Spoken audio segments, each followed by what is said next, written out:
Good morning everyone. हम आज collision chapter का दूसरा वीडियो बना रहे हैं। इससे पहले हमने कोलिजन का आप लोग को डिफिनीशन बताया था और टाइप बताया था। आज हम डिस्कस करेंगे कौन कौन से प्रिंसिपल यूज होते हैं कोलिजन में। ठीक है, लॉज एंड प्रिंसिपल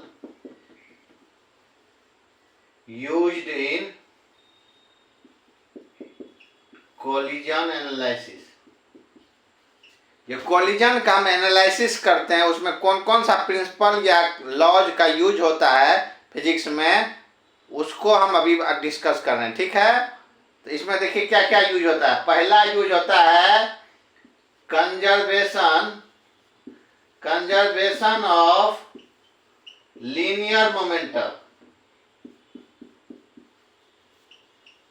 ठीक है, कंजर्वेशन ऑफ लीनियर मोमेंटम, ये चीज हमने ऑलरेडी डिस्कस किए हुए हैं मोशन में। ठीक है, आप लोग को पता होगा मोमेंटम का कंजर्वेशन। ठीक है, लेकिन यहाँ हम फिर से बता रहे हैं कंजर्वेशन ऑफ लीनियर मोमेंटम जो है इसमें काफी यूज होता है कोलिजन में। ठीक है, किसी तरह का कोलिजन हो, ठीक है, इलास्टिक हो, इनइलास्टिक हो, परफेक्टली इलास्टिक हो, परफेक्टली इनइलास्टिक हो, किसी तरह का कोलिजन हो, उसमें जो है मोमेंटम हमेशा कांस्टेंट होगा, remains constant of the system.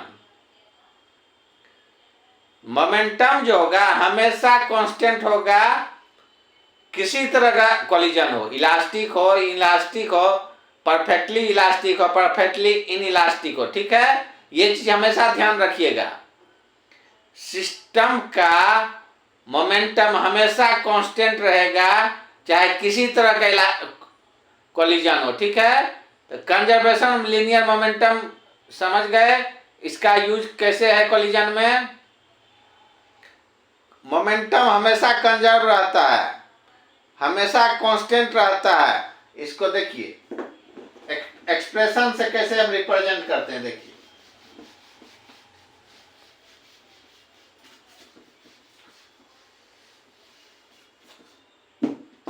जब कोई दो ऑब्जेक्ट m1 और m2 मास है, कोलिजन करता है, इनिशियल वेलोसिटी इसका कुछ u1 है, इसका u2 है। ठीक है, कोलिजन हो गया, दोनों कोलाइड किया, उसके बाद दोनों का कुछ अपना अपना अलग वेलोसिटी हो जाए, v1 और v2 हो गया। ठीक है, अब देखिए इसको कैसे रिप्रेजेंट करें।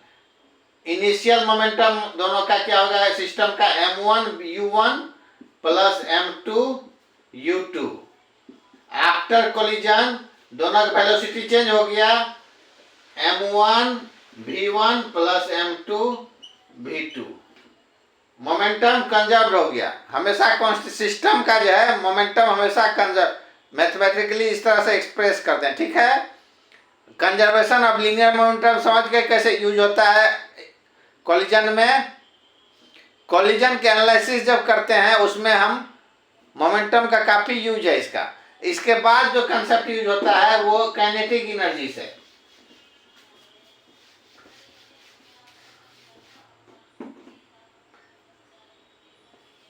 Conservation of kinetic energy. ठीक है, पहला मोमेंटम आप समझ गए, दूसरा काइनेटिक एनर्जी। देखिए काइनेटिक एनर्जी, इससे पहले मोमेंटम के बारे में आपको क्या बताए, किसी तरह का कोलिजन हो, इलास्टिक हो, इनइलास्टिक हो, परफेक्टली इलास्टिक हो, परफेक्टली इनइलास्टिक हो, किसी तरह का कोलिजन हो, मोमेंटम हमेशा कांस्टेंट रहेगा सिस्टम का। लेकिन काइनेटिक एनर्जी केस में नहीं ऐसा है।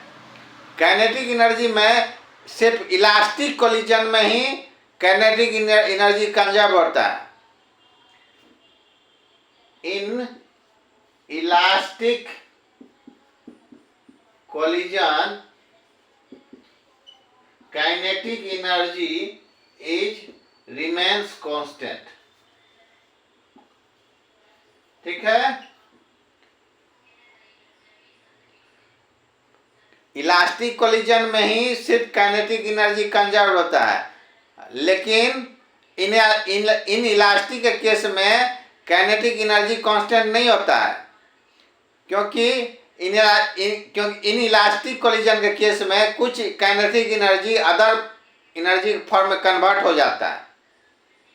इसलिए इन इलास्टिक कोलिजन में काइनेटिक एनर्जी कंजर्व नहीं होता है। ये सब छोटी छोटी चीज आपको ध्यान रखना पड़ेगा। काइनेटिक एनर्जी का कंसेप्ट समझ गए आप। इलास्टिक कोलिजन में काइनेटिक एनर्जी और मोमेंटम दोनों कंजर्व होगा, लेकिन इन इलास्टिक के केस में सिर्फ मोमेंटम कंजर्व होगा, काइनेटिक एनर्जी कंजर्व नहीं होता। कुछ काइनेटिक एनर्जी जो है अदर फॉर्म में कन्वर्ट हो जाता है। सिंपली ध्यान रखिए, मोमेंटम जो है किसी तरह का कोलिजन हो उसमें कंजर्व होगा, कांस्टेंट होगा, लेकिन काइनेटिक एनर्जी जो है सिर्फ इलास्टिक कोलिजन के केस में ही कंजर्व रहता है। इन इलास्टिक के केस में वो कुछ कन्वर्ट हो जाता है अदर फॉर्म में। काइनेटिक एनर्जी का कंजर्वेशन लॉ समझ गए आप। इसके बाद हम जो प्रिंसिपल यूज करने वाले हैं कोलिजन में, वो है इम्पल्स का। ये सारा चीज आपने पढ़ा हुआ है ऑलरेडी। देखिए इम्पल्स का क्या कंसेप्ट है। इम्पल्स जो हम लोग पढ़े हैं, J equal to force into del T. जब किसी ऑब्जेक्ट पे किसी स्मॉल पीरियड ऑफ टाइम के लिए कोई फोर्स लगता है तो उसमें काफी चेंज ला देता है।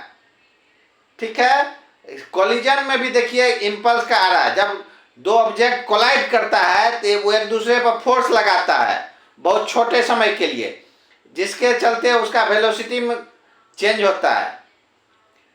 इम्पल्स आपने ऑलरेडी आप नहीं पढ़े हैं तो आप हमारा वीडियो देख के पढ़ सकते हैं।